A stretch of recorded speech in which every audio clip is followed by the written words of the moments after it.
Pakistan inaendelea na maandalizi ya duru mpya ya mazungumzo ya upatanishi kati ya Marekani na Iran, siku chache tu kabla ya kumalizika kwa makubaliano tete ya usitishaji vita.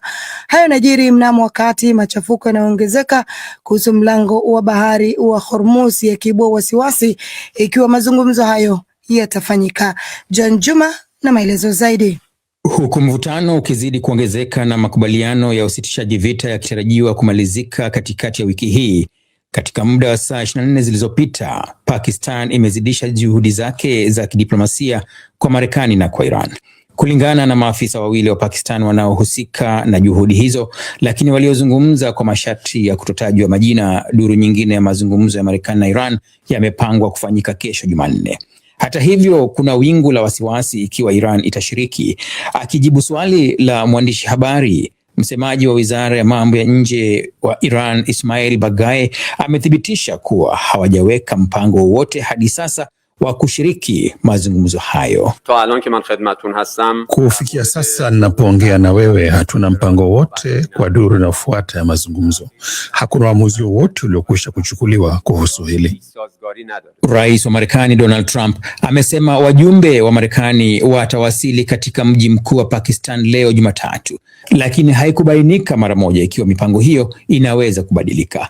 Mwishoni mwa wiki, Marekani ilishambulia na kukamata meli ya shehena ya Iran, ikisema meli hiyo ilijaribu kukwepa mzingiro wake wa bandari za Iran. Hiyo ndiyo meli ya kwanza kukamatwa na Marekani tangu ilipoanzisha mzingiro wake wiki iliyopita. Kamandi ya pamoja ya majeshi ya Iran imeapa kujibu hatua hiyo. Imetaja ukamataji wa meli hiyo kuwa kitendo cha uharamia na ukiukaji wa makubaliano yaliyopo ya usitishaji mapigano. Kamandi hiyo imeapa kurudisha vikwazo vya awali. Mnamo Jumamosi, Iran ilishambulia meli zilizokuwa zikipita katika mlango wa bahari wa Hormuz. Waziri wa mambo ya nje wa Iran, Abbas Araghchi, ameiambia Pakistan kwamba vitisho vya Marekani dhidi ya meli na bandari za Iran ni dalili za wazi za Washington kutokuwa waaminifu kuelekea mazungumzo yaliyopangwa. Hayo ni kulingana na vyombo vya habari vya serikali ya Iran. Marekani na Israel zilipoanza mashambulizi dhidi ya Iran tarehe 28 Februari, muda mfupi baadaye Iran ilizuia kwa kiasi kikubwa usafiri kupitia mlango wa bahari wa Hormuz unaounganisha Ghuba ya Uajemi na Bahari Kuu. Siku chache zilizopita, Marekani pia ilianzisha mzingiro dhidi ya bandari zote za Iran. Rais wa Marekani Donald Trump alisema mzingiro huo utaendelea hadi pale Iran itakapofikia makubaliano na Marekani.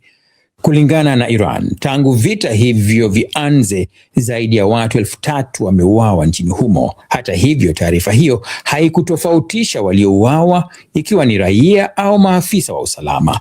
Ulimwengu ulikuwa na matumaini ya bei ya mafuta kushuka pale Iran ilipotangaza kufungua mlango wa bahari Hormuz, na pia kulingana na makubaliano ya usitishaji vita kati ya Israel na wanamgambo wa Hezbollah nchini Lebanon kwa siku 10.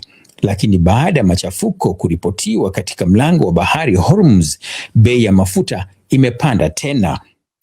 Asante sana John Juma kwa ripoti hiyo.